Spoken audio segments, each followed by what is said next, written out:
So today I wanted to talk to y'all about learning to mastery. This is a concept, honestly, that like when I homeschooled, it's kind of like an educational style that some people use.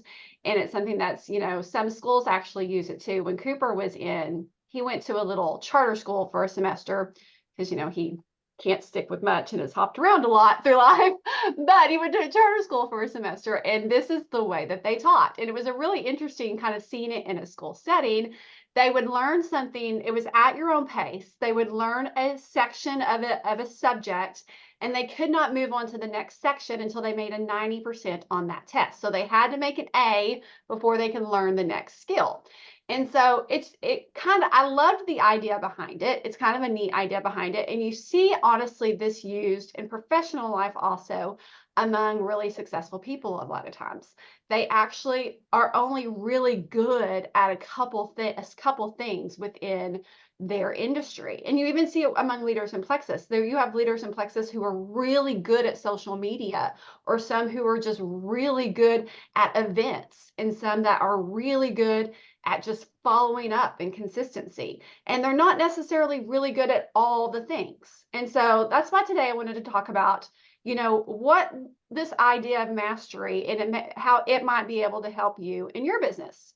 Because I think sometimes, at least I know for me, there are so many things that we're learning in Plexus. It's real easy to get overwhelmed or get distracted and to try to be kind of good at 100 different things. And really, we just end up being stuck at average at everything because we're not really mastering one or two things. So first, y'all talk to me in the comments here. First, like, what are some things, like, what are the topics in Plexus that we're learning? Like, what are some things that we need to try to master, or might be something that you want to choose to master in? We have like recruiting, sharing Plexus, follow up. Come on, y'all got some things. Sharing, onboarding. That's a great one. Onboarding, retention, customer care, leadership, finding people outside your warm market, strategy. That's mine. That's the one thing I feel like I've mastered. Social media marketing, events. I think we talked about that one. What are some other ones? Duplication. So as y'all think about like some of these things that we need to try to master, now since there's only 3 of you on your call, you all have to answer me on this one. What is 1 or 2 things you feel like you have already mastered?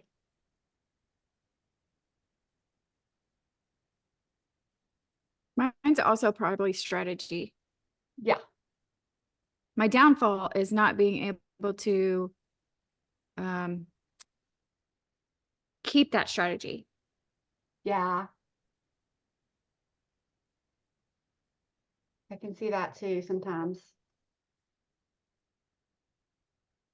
I think for me, maybe product knowledge, what goes for what or what's for what, Yes. blah, blah. So Nicole and Carrie, I have asked everyone to share with me on the call, what is an area, we talked about the different areas in Plexus that we learn skills in. What is something that you feel like you have mastered? Okay, this is not one we covered, but I think for me, it has been weathering the storm and the ups and downs. Yes. How to remain consistent throughout ups and downs. And that's actually a really important skill to master, because I think it's really hard to not let your emotions get involved and to learn how to like, okay, this is the season. It's only taken 10 years to master that though. Well, you've had lots of time to practice. And like I said, for my skill with strategy, honestly, this is something I've been practicing for 25 years, because I was a data analyst right out of college, and that's when I started learning this skill. So that is something that's taken me a while. teamwork, that's a great one, JJ. That's something that I need to work on mastering. We've discussed sometimes I have a hard time with that because I'm just more of an individual worker. Well, I was a data analyst, you work by yourself, like, and in high school I ran track. It was a sport that does not require a team. And so I've always kind of been a like, not that I'm a bad team player, but sometimes I'm a better individual player. But it is a skill that you have to learn. Okay, so let's talk about what does this look like? Because I know sometimes it's scary to like claim that you've mastered something. So what does mastery actually mean? Like, does it mean like you're perfect at it? Not necessarily. So one of the things when you're trying to achieve mastery, the most important thing that you're doing is you're practicing it. You're practicing it on a daily, regular basis, like this is your job. You're practicing this skill set. As you practice a skill set, you're going to see something in that didn't work. You're going to fail at it. It's not going to work. You're going to tune it, and then you're going to repractice it. And then you're going to have a hiccup, and you're going to tune it, and you're going to repractice it. So the whole process of mastery is basically just practice, tune, practice, tune, practice, tune over and over and over until this is a topic that you feel like I can stand up and speak on without any preparation. I don't need anybody to I don't need to look at my notes. I know what I'm doing. I know how to share this. I know how to train on this. And that's when I'm getting to an area of mastery in this. It doesn't mean I'm not going to tune it again another 1,000 times, but you've got the process down. You know how to practice, you know how to tune, and you feel very comfortable in this subject area. Now, I know some of y'all have mastered other things too that you're not saying because I've seen it. Like I've seen you master these things over the years. And so like JJ, you have mastered project broadcast. We all know that you have mastered this, but you have tuned it and you have practiced it and you have used it and you figured out what works and what doesn't work. And when it doesn't work, you keep tuning it. And that is what that looks like when you're mastering an area within the business.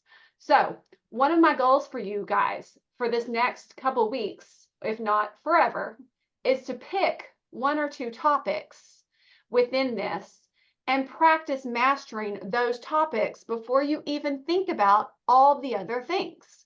Because when we're trying to be good at 100 different areas, again, you're just going to end up average at everything and you're never going to advance. And so I want us to get something that we're really, really good at before we move on to the next thing. For some of you guys, strategy should not even be on your radar because you have not mastered sharing Plexus yet. And for some of you, it might never be on your radar because it's just not in your wheelhouse. And that's okay. There's certain things that are not in my wheelhouse, and that's okay. Like coaching, public speaking, I've gotten better at public speaking. I've gotten a lot more confident at it, but you're never going to see me run my own coaching business because it's just not really my wheelhouse unless we're focusing intentionally on strategy and numbers and that type thought. That's in my wheelhouse. But inspiration and I could give it to you on a call, but it's not my daily wheelhouse. And that's okay. Like it's okay if there are certain areas in this business that aren't going to be something that you ever master, but make sure it doesn't prevent you from mastering the areas that you should be good at and that are in your giftings. So there are a couple things within this business though that we have to master, so this isn't an excuse to be like, I'm not good at follow-up. Follow-up's not in my wheelhouse. I'm not going to master that. You have to master follow-up. So there's some of these things on this list that I want you to choose. And like I said, if you have not mastered follow-up, recruiting, retention, duplication's a big one after those things. There's certain things that kind of need to go in an order. If you haven't mastered those, don't jump to the big ones. Don't jump to public speaking. Don't jump down to leadership. Like we need to get back up. Jason's got real big on public speaking. I don't think she's jumping there.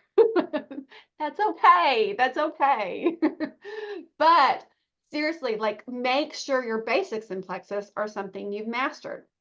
So again, how do you do that? So I think it's easy to say like, let's master this, but then in practicality, like, what does this look like? What does it look like to master something? I think one of the most important things that you need to do is just find a way to, did you just read the 6 Types of Working Genius? No, I haven't even heard of that. Okay. Well, send that to me. Look at me channeling his thoughts. That sounds like something I need to read. Um, so yeah, so really try to focus on trainings in this area that you decide you want to master. If you need a list of things, if you're like, I can't find anything on this topic I'm trying to master, I'll help connect you with podcasts or trainings or whatever that is. But make sure you are hyper focused on just that area and you don't let your squirrel brain try to learn 800 other things at the same time. If the podcast you're listening to or the person you're listening to starts to squirrel themselves onto a new topic, stop where you're at, start a new one. Take notes, write down, study like you are going to college and you are studying for an exam, and then put it to practice. One of the worst things that you can do and one of the biggest things that I see people do when they are eager and start Plexus is they overlearn and they never practice. And that can be one of our biggest downfalls. So I don't want you to start listening to training podcasts and then going back and doing nothing with it and listening to more and doing nothing with it, listening to more. I want you to listen for 20 minutes, then take action.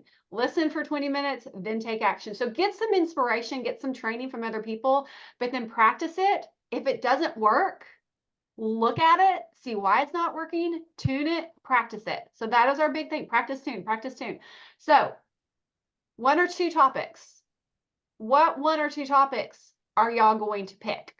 So now I want y'all to talk to me again. What are 1 or 2 things you really feel like I need to master this in my business?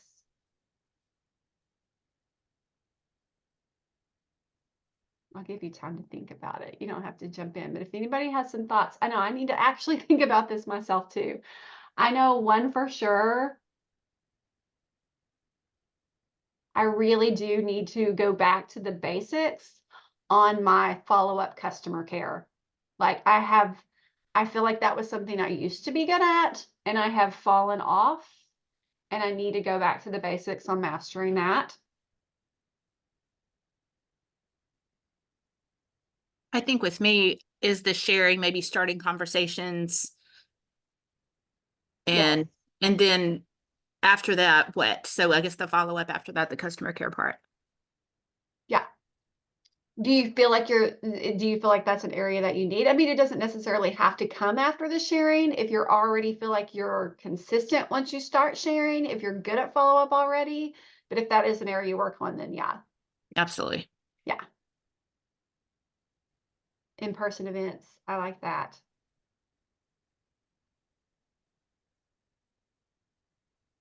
Yes, reach out to people.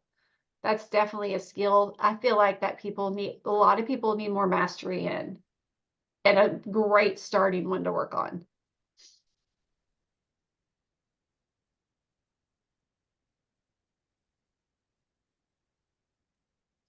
So when I say in-person events, I'm disguising sourdough events Yeah. at Plexus events. Not being deceitful, but sourdough is gut health, and gut health can be helped with sourdough. Yeah. It's the same process.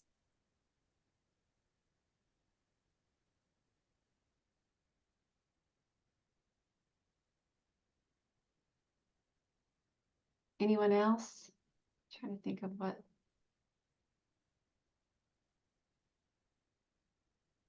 I think I want to really get better at mastering, like while you're doing the in-person events, I do want to get better at mastering the online events. I'm seeing them work for some teams and I've been sporadic with them, but I would love to get that down to a well-tuned machine that was effective and figure out how to tune it. You know, we have our reset group that still runs weekly, and there's some weeks it really is still big, you know, and there's some weeks it's a dud. But I do like and I feel like that's an area that I have been working on and I think I'm kind of okay at it, but I could tune it a lot more than I'm doing right now. And I could practice it a lot more than I'm doing right now.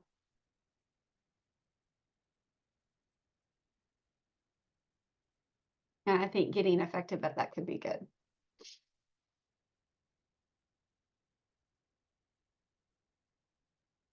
So what are y'all's thoughts about the idea of mastery?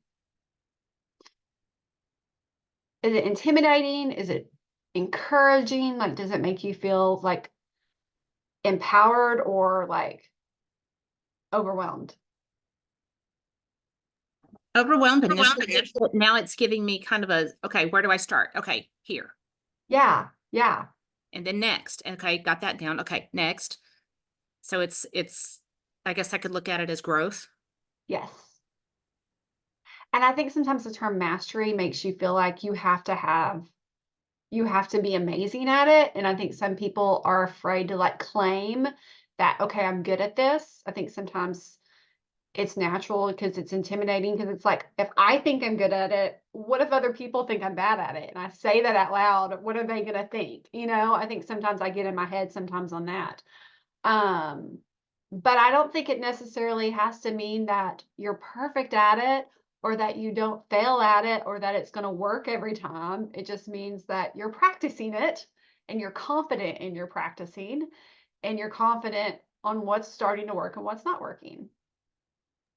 I like the fact that the way you put it out is it's skills.